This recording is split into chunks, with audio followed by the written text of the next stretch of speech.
দর্শক, আজকে আমি তোমাদের জন্য নিয়ে এসেছি আর একটা নতুন ভিডিওর বিষয়বস্তু হচ্ছে সমাস। সমাস মূলত 6 প্রকার। দ্বন্দ্ব সমাস উভয় পদ সমানভাবে প্রাধান্য পায়। যেমন ধরো দিন রাত, দিন ও রাত, পূর্বপদ আর উত্তরপদ দুটোই প্রাধান্য পাচ্ছে। আমি দিন রাত পড়াশোনা করছি, দিনে এবং রাতে সমানভাবে পড়াশোনা করছি। তৎপুরুষ সমাস, এখানে কি হয়, পূর্বপদে কারকের বিভক্তি বা অনুসর্গ থাকে, সেটা লোপ পায়, আর পরপদের অর্থ প্রাধান্য পায়। যেমন ধরো গাছে পাকা আম, গাছে পাকা, গাছ পাকা। তো পূর্বপদে এ বিভক্তি আছে, লোপ পেল, দিয়ে হলো গাছ পাকা, অধিকরণ কারকের এটা অধিকরণ তৎপুরুষ, এটা হলো আমার তৎপুরুষ সমাস।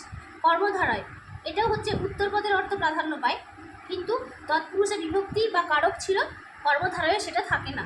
যেমন ধরো গাছে রক্ত জবা ফুল ফুটেছে, জবাটা প্রাধান্য পাচ্ছে, উত্তরপদ অর্থ প্রাধান্য পাচ্ছে। দ্বিগু সমাস, এখানে সমষ্টি বা সমাহার বোঝাবে। যেমন ধরো সপ্তাহ, সপ্ত অহের সমাহার, শতাব্দী, শত অব্দের সমাহার। বহুব্রীহি সমাস, সম্পূর্ণ নতুন অর্থ প্রাধান্য পাবে। বিনা পানিতে যার, বিনা পানি সরস্বতী।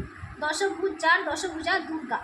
অব্যয়ীভাব সমাস, পূর্বপদ অব্যয় হবে, অব্যয়ের অর্থ প্রধান হবে। যেমন ধরো উপনগরী, উপনগরের সমীপে উপনগরী, এটা হচ্ছে অব্যয়ীভাব সমাস। অলোপ সমাস, এটা নতুন কোনো সমাস নয়, পূর্বপদের বিভক্তি লোপ পায় না। যেমন ঘিয়ে ভাজা, ঘিয়ে ভাজা লুচি খাচ্ছি, ঘিয়ে ভাজা, এটা হচ্ছে করণ কারক, করণ তৎপুরুষ, কিন্তু অলোপ সমাস, কেমন, যেহেতু এই বিভক্তি লোপ পায়নি। নিত্য সমাস, এর কোনো ব্যাস বাক্য হয় না। ব্যাস বাক্য করতে গেলে তোমাকে ঠিক সমার্থক অন্য পদ দিতে হবে। গ্রামান্তর, অন্য গ্রাম। দেশান্তর, অন্য দেশ।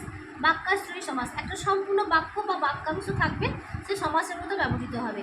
এই যে বসে আঁকো প্রতিযোগিতা, এর ব্যাস বাক্য কী হচ্ছে, বসে আঁকা হয় যে প্রতিযোগিতায়, তাকে বলা হয় বসে আঁকো প্রতিযোগিতা। এই হচ্ছে সমাসগুলো, তো 6 প্রকার অব্যয়ীভাব পর্যন্ত, কিন্তু এই সমাসগুলো, এই যে অলোপ সমাস, এটা কোনো আলাদা সমাস নয়, বা এই সমাসগুলো আমরা খুব একটা গুরুত্ব পায় না, মূলত এই 6টা সমাসই গুরুত্ব পায়। এবার পরের ভিডিওতে আমি এটা বিস্তারিতভাবে আলোচনা করব। তোমরা সমাস সম্বন্ধে বিস্তারিতভাবে জানতে আমার পরবর্তী ভিডিওগুলো লক্ষ্য রেখো।